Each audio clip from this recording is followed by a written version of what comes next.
நமது கலாச்சாரம், நமது பண்பாடு எப்போதும் நம்முடன் நீடித்து இருக்கும். சப்ஸ்கிரைப் திலக். பாத்திரமாவது பொறுப்புணர்ச்சியை தான் அதிகப்படுத்துகிறது. உள்ளுணர்வு சொல்கிறது, என் வாழ்க்கைக்கு பரிசோதனை நேரம் வந்துவிட்டதென்று. மாசற்ற அன்பின் ஆழம் காண வேண்டிய நேரம் இது.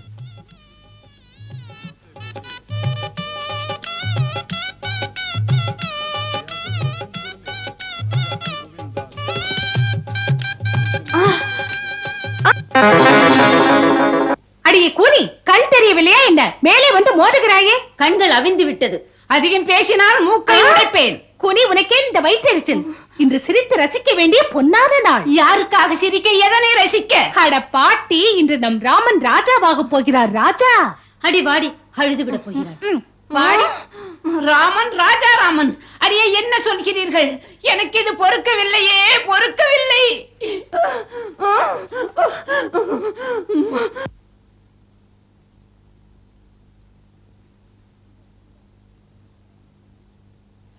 இந்தாருங்கள், என் ராமனை வாயார வாழ்த்துங்கள். மகாராணிக்கு வெற்றி. தாதி பெண்களே, என் ராமனுக்கு வெற்றி கீதம் பாடுங்கள். அட, இந்த மந்தரா எங்கே போனாள்? அவள் எப்போதும் இப்படித்தான். வாடி மந்தரா, நினைத்தேன் வந்து விட்டாய். எங்கு போயிருந்தாய் நீ? இந்தா, நான் இந்த மணிமாலையை யாருக்கும் தராமல் வைத்திருந்தேன். என் மந்தராவுக்கு இதை நானே அணிவிக்கிறேன். பாசத்தால் என்னை கவர்ந்தவளல்ல. மாலையை கழுத்தில் போடாதே ராணி. என் கழுத்தை அறுத்து வீசிவிடு. வீசிவிட்டால் விதியின் விளையாட்டில் நீ அழிவதை நான் பார்க்காமல் இருப்பேன். சும்மா இரு. என்ன எல்லை மீறுகிறாய்? மகிழ்ச்சியை கெடுத்து விட்டாய் மந்தரா. மந்தரா, என்ன என்னடி இது? ஏன் இப்படி இருக்கிறாய்? என்னதான் ஆகிவிட்டது உனக்கு? இந்த நிலையில் உன்னை காணும் போது என் எண்ணங்கள் எங்கெங்கோ போகின்றதே. ராமனும் அவன் தம்பியரும் என் மன்னவரும் நலம்தானே? நலமோடு இருக்கிறார்கள். ஆனால் அங்கு உன் நினைவுதான் இல்லை. மகிழ்ச்சி கடலில் உணர்ச்சி அலைகளில் மிதந்து கொண்டிருப்பார்கள். அது உனக்கு புரியாதடி. என் கண்களும் காண துடிக்கின்றன. என் மகன் ராமன் முடிசூட போவதை, அயோத்தியாவின் அரச பீடத்தை அலங்கரிக்க போவதை. ஐயோ ஐயோ ஐயோ, பைத்தியக்காரி. போதும், உனக்கு வயதுதான் வளர்ந்து விட்டது. அதற்கேற்ற பக்குவம் வரவில்லையே. வீணாக சந்தேகப்படுகின்றாய். ஓஹோ, சரி சரி, லக்ஷ்மணன் ஏதோ சொல்லி இருக்கிறார். என் அன்பு மகன் ராமனுக்கு மூத்தோரை இகழ்ந்து பேசவும் தெரியாது, ஏசவும் தெரியாதடி. அவனுக்கு தெரியாது. அன்பு மிக்கவனாக நடித்து அயோத்தியாவின் ஆட்சி உரிமையை அபகரித்துக் கொண்டு விட்டானே. இனிமேல் பேசினால் உன் நாவை அறுத்து விடுவேன். நிறுத்து. அடியே, ராமன் மூத்தவன், அவன்தான் ஆளுவான். இதுதான் சூரிய வம்சத்தின் வழக்கம். உனக்கு தெரியுமா இதன் பின் விளைவுகளை பற்றி? ஆளப்போகிறான் ராமன். ராமனுக்கு பரதன் தாசன். தாசனை பெற்ற நீ தாதி. அட அறிவு கெட்டவளே. ஓஹோ, எப்படியடி என் ராமனை பற்றி இப்படி ஒரு எண்ணம் உனக்கு வந்தது? மைந்தன் என் ராமன் தன்னை பெற்ற தாயை விட என்னை அதிகமாக நேசிக்கிறான். தன்னுடைய தம்பிமார்களிடம் அளவற்ற பாசமும் பற்றும் அவன் வைத்திருக்கிறான். உன்னுடைய புத்தி மழுங்கிவிட்டது. புத்தி மழுங்கி விட்டது எனக்கா, இல்லை உனக்கா? ராணி, பழையவைகளை மறந்துவிடு. அன்பு ராமன் உன்னிடம் தாயை விட பற்று வைத்தவன் தான். பரதனையும் அப்படி நேசிப்பான் என்று எப்படி சொல்வது? இனிமேல் பரதனை பற்றி சிந்தனை செய். பரதன் ராமனின் ஆட்சிக்கு தடைகள். குறுக்கீடுகளை நீக்க அந்த ராமன் எத்தனை தந்திரங்கள் செய்ய இருக்கிறானோ. ஏ பகவானே, ஏ பிரபு, என் பரதனை காப்பாற்று, என் பரதனை காப்பாற்று பிரபு. மந்தரா, என் பரதனை மந்தரா, புறம்பாதே. சும்மா இரு, சும்மா இருடி. ஏன் இப்படி எல்லாம் பேசுகிறாய் மந்தரா? ஏன் இப்படி விஷம் கக்குகிறாய்? விஷம்? விஷத்துக்கும் அமுதத்துக்கும் வித்தியாசம் உனக்கு தெரிந்தால் இன்று இது நடந்திருக்காதே. நீ நம்பிக்கொண்டிருக்கிறாய் தசரதன் உன் அடிமை என்று. மன்னவர் மனதுக்குள் இருப்பது உனக்குத்தான் தெரியவில்லை. முன்னேற்பாடாக பரதனை நந்திகிராமம் அனுப்பி அதன் பிறகு இந்த மாற்றங்கள் எல்லாம் நடக்கிறது இமைக்கின்ற நேரத்தில். இல்லை இல்லை மந்தரா, இல்லை, போய்விடு இங்கிருந்து. பொறுமையை இன்னும் சோதித்து விடாதே.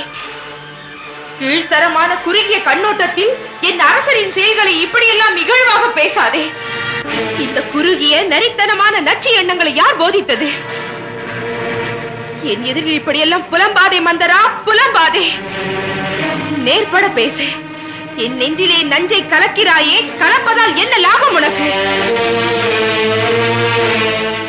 பைத்தியமே, எல்லாருமே சுயநலவாதிகளாக இருப்பதில்லை.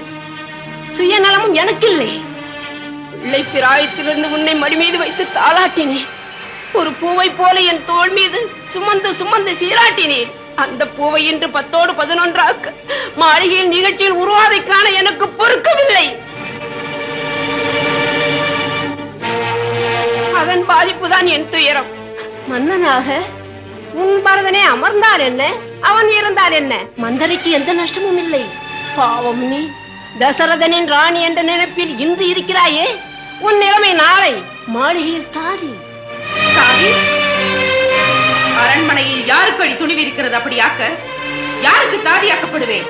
கௌசல்யா மகாராணிக்கு, அவள் திருப்பாதங்களை நீ தாங்குவதற்கு. நானா? இல்லை,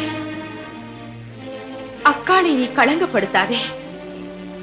நியாயமில்லை. அக்கா, அவளை போய் அக்கா என்று அழைக்கிறாயே. உன் அக்காள் தக்க நேரத்தில் தன்னை உயர்த்தி கொண்டாள். இதுவரை அரசரின் உயிராக உணர்வாக இருந்த நீ உன் ஸ்தானத்தில் இருந்து தூக்கி எறியப்படுவாய்.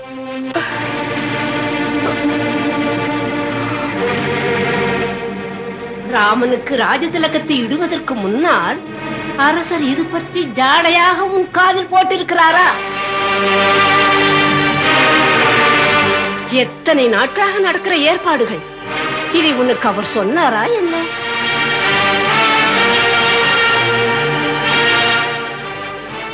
உலகம் புரியாத ராணி, உன் சக்களத்தின் மனதை அறியாய். புன்னகை முகம் இருக்கு, பொறாமை நெஞ்சம் இருக்கு.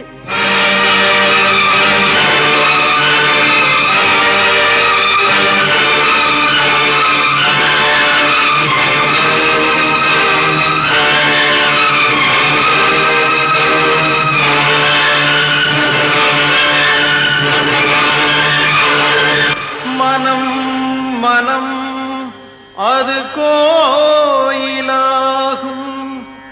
அன்பே அதில் சிலையாகும். தர்மம் நியாயம் தாய்மை வாய்மை அங்கே தீபங்களாகும். மனமேக்கே மகராஜன் மனைவி சுயநலம் கொண்டதனாலே தரம் தாழ்ந்தனள் கைகேயி மாதா, தாயவள் பேயானாளே.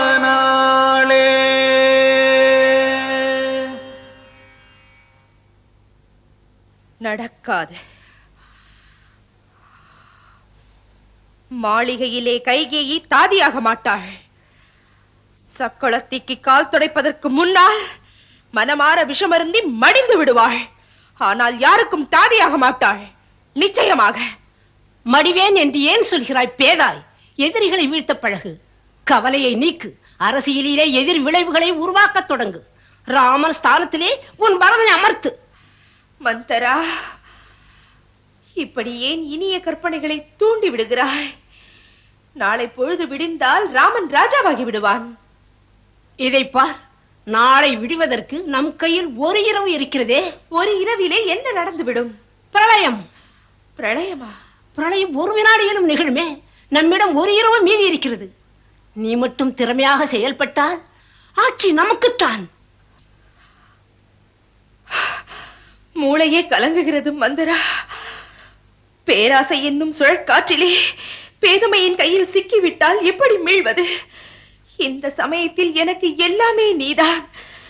எனக்காக வழிகாட்ட இந்த உலகத்தில் உன்னை தவிர யார் இருக்கிறார் மந்தரா? உனது உறவை உறுதுணையாக கொள்வேன், மனதையும் மாற்றிக்கொள்வேன். நான் வழி நடத்திச் செல்வேன். எப்படி அடி? சொல்கிறேன். மன்னர் உனக்கு வாக்களித்தது 2 வரங்கள். வரங்களா? ஆம், மறந்து விட்டாயா? அன்று நீதானே அதை என்னிடம் சொன்னாய். தேவர்களுக்கும் அசுரர்களுக்கும் போர் நடந்த போது நமது மன்னவர் போர்க்களத்தில் இந்திரனுக்கு உதவி செய்ய சென்றிருந்தாரே, நீயும் சென்றாயே. ஆ, ஆ, அன்று போர் முனையில் மன்னவர் படுகாயமடைந்தார். அங்கேயே மயங்கி விட்டார்.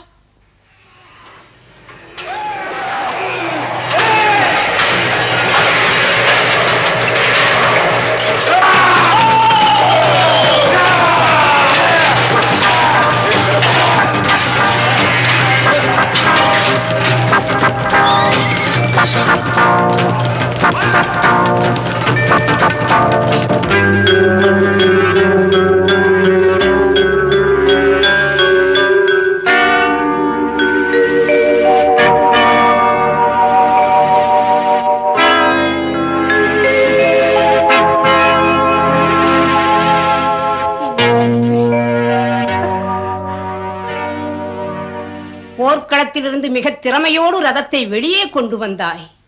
மன்னவர் உயிரை காப்பாற்றினாய். அவர் உடலிலே பாய்ந்திருந்த அம்பை வெளியே எடுத்தாய். நிகழ்ந்ததை அறிந்த மன்னவர் நன்றி பெருக்கோடு உன்னை நெஞ்சார பாராட்டி, என் உயிரே கைகேயி, உனக்கு நான் 2 வரங்கள் அளிக்கிறேன், என்ன வேண்டும் கேள் என்றார். உரிய நேரத்தில் பிறகு பெற்றுக்கொள்கிறேன் என்று சொன்னாய். உரிய நேரம் இன்று உன்னை தேடி வந்து விட்டது. நேரம் உனக்கு சாதகமாக. எனக்கா? ஆம், முதல் வரமாக கேள். ராமனுக்கு பதிலாக பரதன் ஆள வேண்டும் என்று. பரதனா மந்திரா? பரதனா? உன்னை எப்படி பாராட்டுவது? 2வது வரம்? 2வதா? ராமனுக்கு 14 வருடம் வனவாசம். ராமனுக்கு வனவாசம்? புரியவில்லை. பாவம் ராமனுக்கு வனவாசம் எதற்கு? பாசம் தடுக்கிறதோ? மந்தரா, கோபித்துக் கொள்ளாதே. மனம் குழம்பி போயிருக்கிறது. புரியவில்லை என்பதால் கேட்டேன். அவசியம் நீ என் நன்மை கருதிதான் சொல்லியிருப்பாய். பாசம் பரிவுக்கு இது நேரம் இல்லை. பதவி கேட்கும் நேரம் இது. ராமன் அயோத்தி மக்களை அன்பால் பண்பால் தன்பால் இழுத்துக் கொண்டவன். மக்கள் ராமனுக்காக மாபெரும் புரட்சி செய்வார்கள். மக்களை தன் பக்கம் இழுத்துக் கொள்ள ராமனும் தக்கதை செய்வான் இல்லையா? சொல், செய்வானா இல்லையா? 14 வருடங்கள் ராமனுடைய இடத்தில் பரதன் இருந்து விட்டால் பரதன் கை ஓங்கிவிடும்.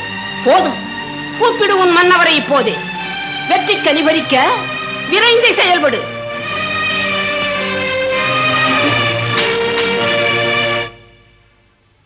வணக்கம் மகாராணி. தாதி, மன்னர் எங்கிருந்தாலும் சரி, அங்கு போய் என் செய்தியை சொல். மகாராணி கைகேயி இந்த கணமே தன் மாளிகைக்கு அவரை அழைப்பதாக சொல். தங்கள் கட்டளை.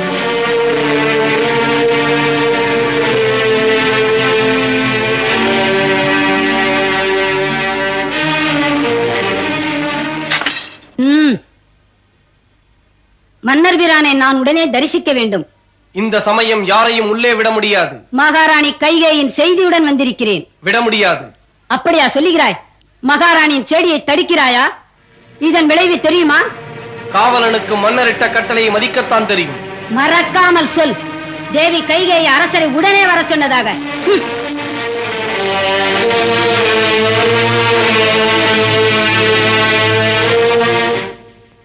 ராமா, நாளை உன் முடி மீது மணிமுடி அணிவிக்கப்பட இருக்கிறது. மைந்தா, உனக்கு நினைவுபடுத்துகிறேன். ராஜமகுடத்தை அணிந்து கொள்பவன் சேவை உணர்ச்சியுடன் தன்னை நாட்டுக்கும் தன் நாட்டு மக்களுக்கும் அர்ப்பணிக்க வேண்டும். அரசனாவது என்றால் தன்னை அடக்கிக் கொள்வதுதான். பற்றற்ற ஒரு பக்குவ நிலையிலே அவன் வாழ்வே நாட்டுக்காகத்தான்.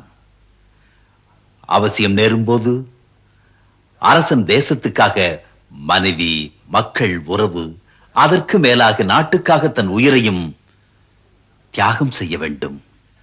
உண்மையில் நாடுதான் அவனுக்கு வீடு, நாடுதான் அவனுக்கு குடும்பம். நாட்டுக்காக அவன் தன் அனைத்தையும் தந்தால்தான் அரசன்.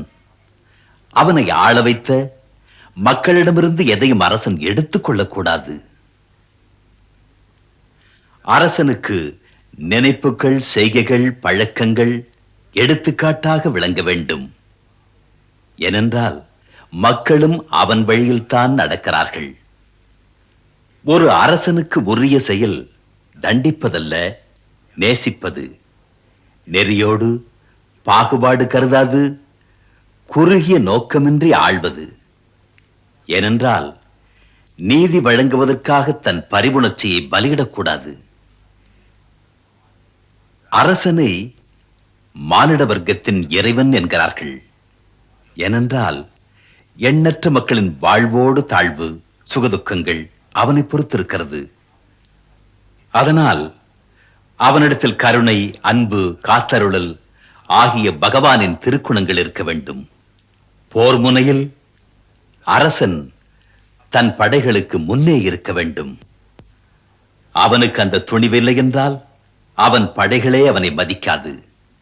அரசனுக்கு அழகு முனிவர்கள், அமைச்சர்கள், கவிஞர்கள் புடைசூழ ஆட்சி நடத்துவது. ஏனெனில் மனிதநேயமுள்ள அவர்கள் நல்ல வழி காட்டுவார்கள். நீதி கூறும் அந்தரங்க சுத்தமுள்ள அமைச்சருடைய ஆலோசனையை தட்டலாகாது. அவரை நம்புவது நல்லது. மன்னவன் நாடு பற்றிய ரகசியங்களை இதயத்திலே பூட்டி வைப்பது நல்லது. அரசனுக்கு ஏற்றது ஒற்றர்கள் மூலமாக நாட்டு நடப்புகளை அறிவது. உன்னை நான் அறிவேன் ராமா. நீ ஆளும் கலையில் அத்தனை நுட்பமும் அறிந்தவன். வயதும் ஆட்சி அனுபவமும் கொண்ட நான் சொல்வது தவறல்ல. அதுவும் ஆள வரும் அரசனுக்கு ஆளுகின்ற அரசன் சொல்வது கடமை.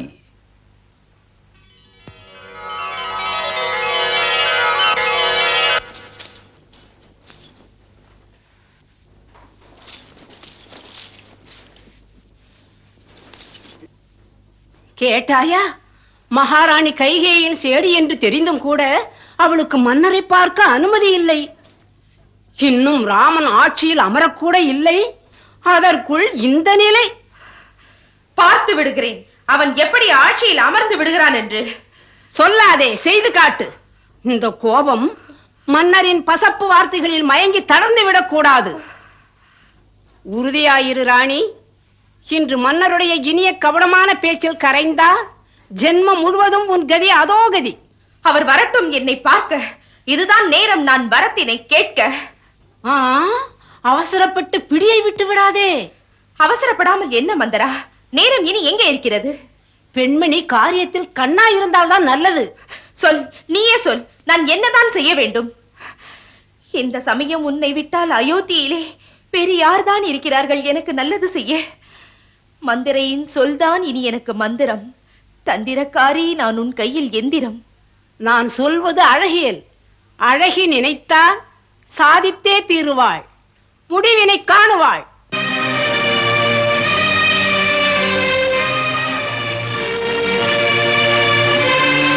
நினைப்பதை முடிக்க நீ உன் ராஜமாளிகை ஆடம்பரங்களை முதலில் மாற்றிக்கொள். நகைகள் கீழே சிதறட்டும். இங்கிருந்து செல் கோப பவனத்திற்கு. தரையில் விழுந்த மீனாக நீ நடிப்பதை மறந்து விடாதே. அழுது அழுது காந்தக்கண் சிவக்கட்டும். மன்னர் மதிகலங்கி தவிக்கட்டும். பிறகு பிறகு என்ன செய்வது? பொன்னழகி புலம்புவதை பார்த்து மன்னர் அவர்கள் பயந்து விடுவார். பயந்தவர் உன் பக்கம் வருவார், உன் பாதத்தில் விழுவார். ராணி, இந்த கண்ணீருக்கு காரணம் என்ன? நீ கலங்குவதற்கு தேவை என்ன? ராணி, மன்னவரின் இன்ப தேனி, மனம் திறந்து பேசு என்று கெஞ்சுவார். பேசிவிடாதே. தேவி சாகசமாய் கண்ணீர் சிந்து. திரும்ப திரும்ப திரும்ப திரும்ப நெடுமூச்சு விடு. ஆனால் மன்னவருடன் எந்த முறையிலும் பேசவே கூடாது. மந்தரா, நான் பேசாமல் வரங்களை எப்படி பெறுவது? அடி பைத்தியமா, எனக்கு பதறாமல் கேள், சொல்கிறேன். கைகேயி, முதலில் வாக்குறுதி கேள். ராமனின் பெயரால் அதை கேள், பிறகு பேசத் தொடங்கு. ராமனின் பெயரால் சத்தியம் வாங்காமல் உன் மனதில் உள்ளதை அரசருக்கு சொல்லக்கூடாது. மறக்க மாட்டாயே கைகேயி?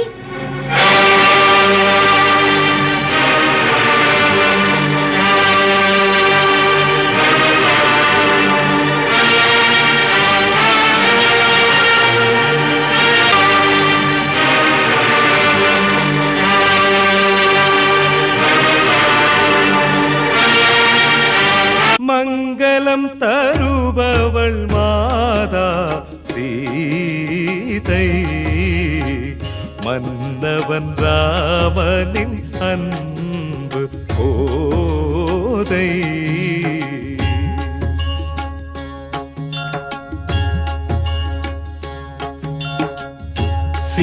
சீதாராமன் புனித கதை கேளீரே, மதுரம் மிகுந்த அனுபவம் பெற மாறீரே.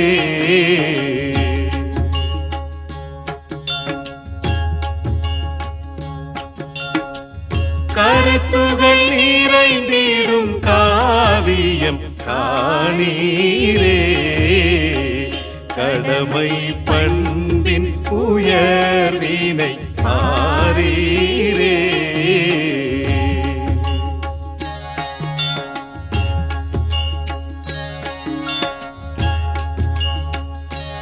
மங்களம் தருபவள் மாதா சீதை, மன்னவன் ராமனின் அன்பு போதை.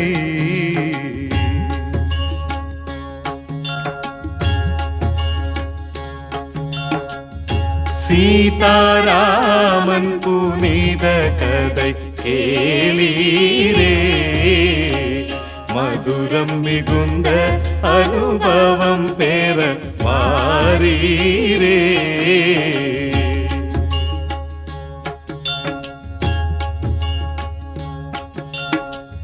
கருத்துகள் நிறைந்திடும் காவியம் காணீரே, கடமை பண்பின் உயர்வினை